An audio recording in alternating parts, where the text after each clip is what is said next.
को मोबाइल भी खो गए हैं रास्ते में। मोबाइल भी खो गया, कांटेक्ट भी नहीं हुआ होगा। नहीं हुआ तो टेंशन अलग से। हाँ, बहुत टेंशन हुआ। चढ़ने पर भी मौसम खराब थे और जो सुरक्षा दिए हैं उसके पास वे भी भटक गए। सब भटक गया था। सब बच्चा 4 दिन तक नींद नहीं आई। 4 दिन तक बच्चा के चलते। सोचिए, बेटी के चलते 4 दिन तक नींद नहीं आई इनको कि मेरी बेटी किस हाल में होगी, खाना मिला होगा या नहीं मिला होगा।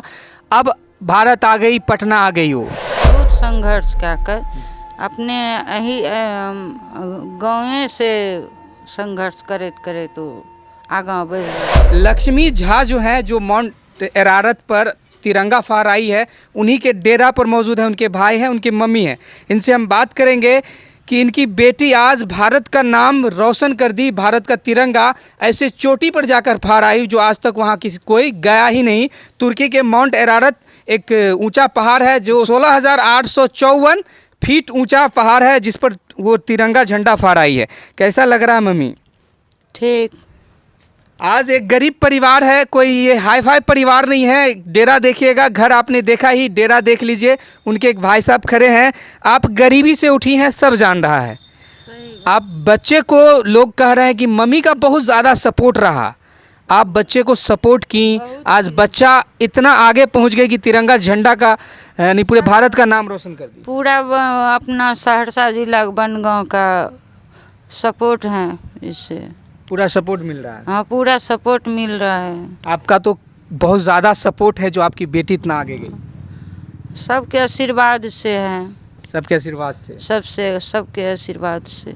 देखिए, एक माँ है यहाँ, बोल रही है कि सबके आशीर्वाद से हमारी बेटी आज ऊंचे मुकाम पर पहुंची है। तिरंगा झंडा को माउंट एरारत पर्वत पे फहराई है। उनके भाई साहब हैं, उनसे जानने की कोशिश करेंगे। लेकिन एक सवाल मम्मी से पूछ लेंगे। मिथिला की बेटी पर्दे में रहा करती थी, छत पर जाना भी पसंद नहीं करती थी, लेकिन आज आपकी बेटी मिथिला से निकलकर तुर्की जाकर झंडा फहरा दी। तो मिथिला की बेटियों को क्या संदेश दीजिएगा, जो बेटी को आगे बढ़ने नहीं दिया जाता, घर में बंद कर दिया जाता है? नहीं, बंद करने से कोई फायदा नहीं है।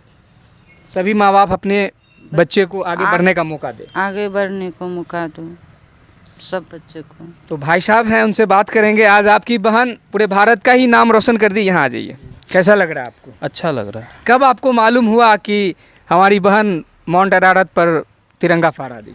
ये जैसे ही न्यूज़पेपर सब में आया है और कुछ हद तक सोशल मीडिया से भी पता चला है। इनका सफ़र कहाँ से शुरू हुआ था? ये पहाड़ी सफ़र जो है, पहाड़ पर चढ़ना, क्योंकि हमारा क्षेत्र जो है पहाड़ी क्षेत्र है नहीं। पहाड़ी क्षेत्र होता है तो लगता है लोगों को कि हम पहाड़ पर चढ़ने का आदत है बचपन से, इस वजह से हम पहाड़ पर चढ़ गए। जी, संघर्ष करे वाला बच्चा रहे, वो बहुत संघर्ष कर आगा बढ़ले हैं। बहुत संघर्ष कर अपने यही गाँव से संघर्ष करे तो आगा बढ़ रहे हैं। संघर्ष बच्चा हाँ, कर रहा था। हाँ, शुरू से। यानी मेहनती बेटी थी इनकी, जिन्होंने पूरे मिथिलांचल का, पूरे बिहार का, पूरे भारत का नाम रोशन कर दी। बचपन से वो खेल कूद में माहिर थी। हाँ हाँ, खेल कूद में बहुत आगे थी। आपको कभी बताई थी मम्मी कि हम पहाड़ पर चढ़ेंगे? हमको बता के गए हैं, हमको प्रणाम करके गए हैं। हम बोल के गई है? बोल के गई। मम्मी को बता के गई है कि मम्मी हम जा रहे हैं पहाड़ पर चढ़ने, तुर्की के पहाड़ पर चढ़ने। कुल देवी को प्रणाम करके, मेरा प्रणाम करके तब यहाँ से गए हैं। इसलिए उसको मोबाइल भी खो गए हैं रास्ते में। मोबाइल भी खो गया, कांटेक्ट भी नहीं हुआ होगा। नहीं हुआ तो टेंशन अलग से। हाँ, बहुत टेंशन हुआ। चढ़ने पर भी मौसम खराब थे और जो सुरक्षा दिए हैं उसके पास वे भी भटक गए।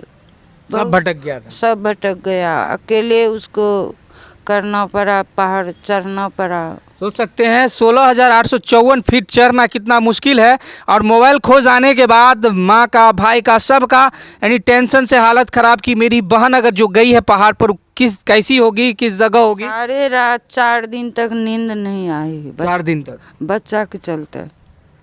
सोचिए, बेटी के चलते 4 दिन तक नींद नहीं आई इनको कि मेरी बेटी किस हाल में होगी, खाना मिला होगा या नहीं मिला होगा। अब भारत आ गई, पटना आ गई वो। हाँ, पटना आज 5 बजे आई। हाँ, पटना आ गई है। अब कैसा लग रहा है आपकी बेटी वापस आ गई? हाँ, सबके आशीर्वाद से आगे आई है, आ गई है, मेरे आशीर्वाद से। देख सकते हैं यही वो डेरा है इनका और यहीं पर रहते हैं और भाई साहब से बात करेंगे। वो कहा कि पहाड़ी इलाका हमारा है नहीं कि हम बार बार पहाड़ पर चढ़ेंगे, गाछ पर चढ़ेंगे। हम लोग से तो गाछ पर चढ़ा नहीं होगा, वो तो एवरेस्ट पर चढ़ गई, माउंट एरारत पर चढ़ गई। मम्मी को देखे शुरू से संघर्ष करते करते तो वे भी संघर्ष करने लगा। यानी मम्मी से सीखी, आप भी एकदम संघर्ष में इतने आगे आई हैं। आप पता कर लीजिए मेरा मिथिला में। नहीं, जो लोकल बनगांव में है जी जैसा कि बनगांव में है, हम लोग का परिवार बहुत नीचे से ऊपर आया है और अभी भी संघर्ष जारी है। और जहाँ तक संघर्ष की बात है तो उनका संघर्ष ये रहा है, जो कोई भी बात मन में ठान लेती है तो वो हासिल करने की कोशिश ज़रूर करती है, ऐसा है। और ऐसा हमारा सब चारों भाई बहन में है।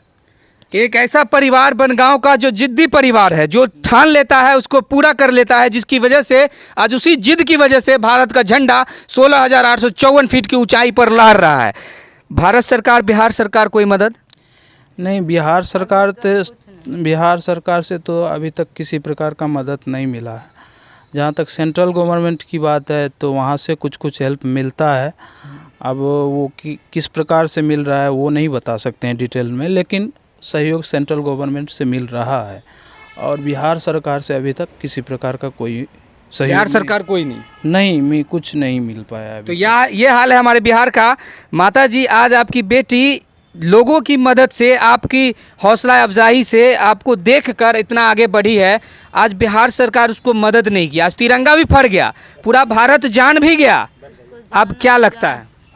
उसको जाना में लेट हो गया, पैसा नहीं पुर रहा था, तब किसी तरह पुराए, किसी तरह से उसको दिए। अपने गांव से, सहरसा जिला से 90,000 रुपया मदद मिला, बनगांव से मिला, सहरसा से। गांव के लोग पूरा सपोर्ट किए वहां जाने। हाँ, सब पूरा सपोर्ट कर अब तो रहे हैं। तिरंगा झंडा लहरा दी है, फहरा दी है। भारत का नाम, भारत की आन बान शान तिरंगा को 16,000 फीट ऊंचाई पर लहरा दी है।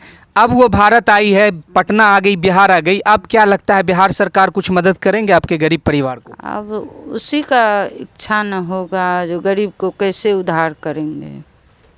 आज एक गरीब की बेटी तिरंगा फहराती है और उनके घर का हाल ये होता है, तो हमारे लिए बहुत शर्म की बात है। जो बेटी तिरंगा को इतनी ऊंचाई पर ले गई, जो बेटी भारत का नाम पूरी दुनिया में रोशन की, आज उनका घर कैसा है, उनके परिवार किस स्थिति में है। बहुत गरीबी थी, अभी तो कुछ नहीं, इससे पहले जितनी गरीबी थी बहुत नीचे से ये ऊपर उठकर आए हैं। बिहार सरकार से लास्ट बार आप क्या बोलना चाहिएगा? नहीं, हम लोग तो किसी प्रकार का खुद करना चाहिए। ऊपर जो गवर्नमेंट है उनको ये देखना चाहिए, जिस स्टूडेंट में या जिस खिलाड़ी में या जिस स्पोर्ट्स में ये कोई भी जाना चाहता है, उसको स्टेट गवर्नमेंट को हेल्प करना चाहिए जी। आज पूरे भारत का नाम रोशन हुआ है, मिथिला का, बिहार का, सबका नाम रोशन हुआ है। जी हम लोग का सहरसा का हर जो व्यक्ति है, सहरसा का वो हर व्यक्ति हम लोग को सपोर्ट कर रहा है जी। चलिए, मिथिलांचल के लिए गौरव की बात है। तो मिथिला की बेटी को क्या कहिएगा और उस बेटी को क्या कहिएगा जिसको घर में बंद कर दिया जाता है, मौका नहीं दिया जाता है? तो हर बाप से एक रिक्वेस्ट है कि बेटी भी अगर आगे बढ़ना चाहती है तो उसको भी मौका दिया जाए। आज एक गरीब परिवार अपनी बेटी को मौका दिए, अपनी बेटी पर भरोसा रखें, जिसकी वजह से आज बेटी इतनी ऊंचाई पर तिरंगा फहरा दी, भारत का नाम, बिहार का नाम, मिथिला का नाम रोशन कर दी। तो क्या कहिएगा मिथिला की बेटी के बारे में, ज़रूर कॉमेंट कीजिएगा।